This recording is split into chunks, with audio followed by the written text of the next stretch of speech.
So here's a quick video about how to do key searches in Google.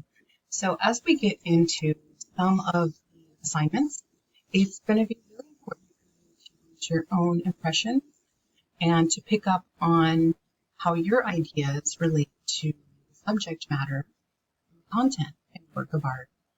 So I wanted to use this example because this artist came up quite a bit. She was one of the only artists represented during this period that we cover in Renaissance art. So a lot of gender bias came up in terms of how she was represented. So this is a great observation. And I know that we are just getting into the library resources. So I see Google results. So Google is not bad. It's acceptable. And I even accept like social media, and you could cite a Twitter account or a tweet, and that would be acceptable to me as long as you gave it credit and as long as it related to our topic.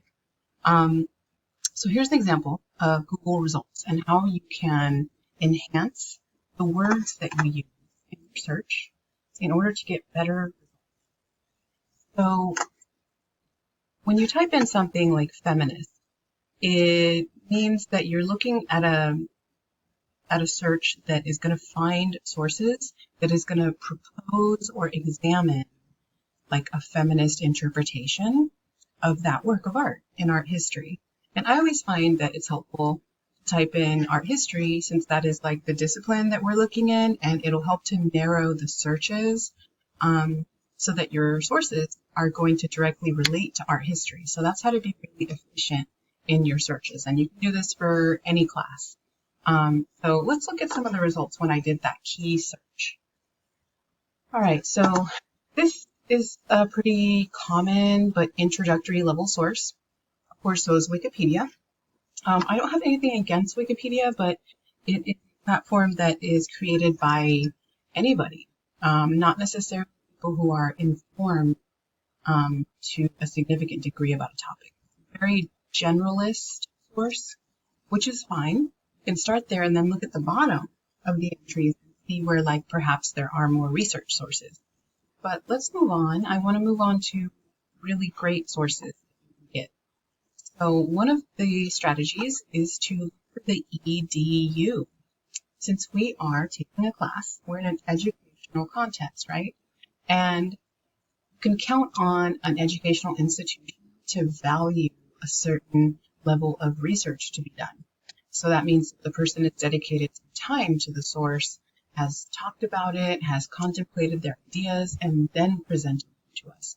Going through that kind of process can't be guaranteed in Wikipedia, right? So when you post to a discussion and you're talking about something, in addition to our textbook, which is totally well-researched and it's definitely written by an expert, you want to bring something comparable. You want to add to that instead of stay on that general level.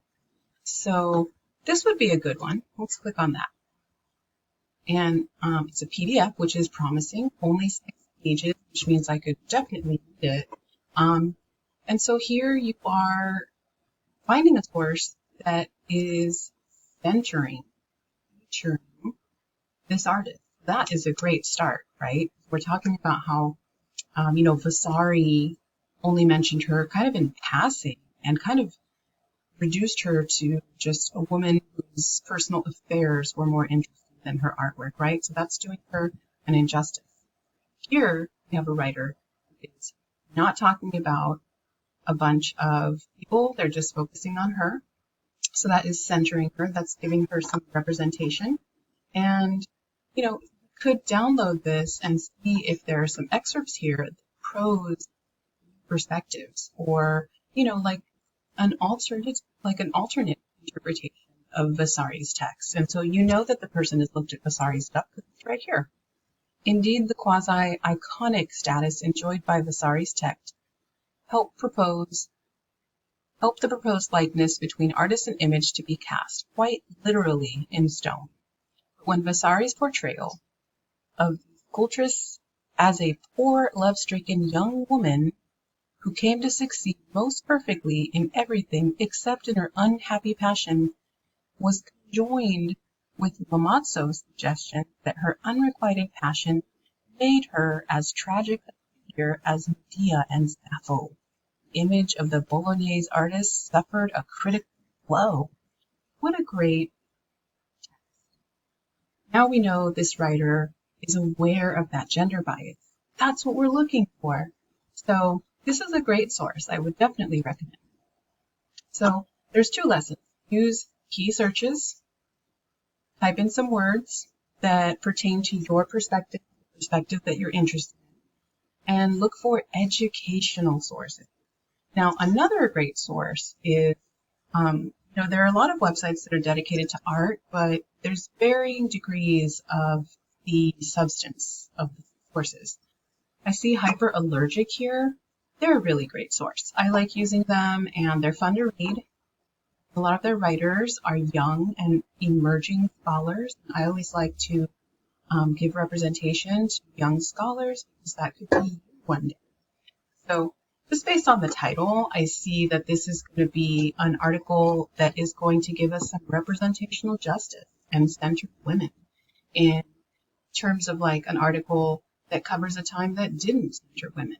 So, challenge yourself to use some key searches and you will be guaranteed to find some searches that have interesting and critical perspectives of biases that may have existed back then. So I hope this was helpful. And I'm going to do another video that's going to show you how you can use the library in a way where you can find excellent sources and have the librarians help you. So keep an eye out for that. Thanks for watching.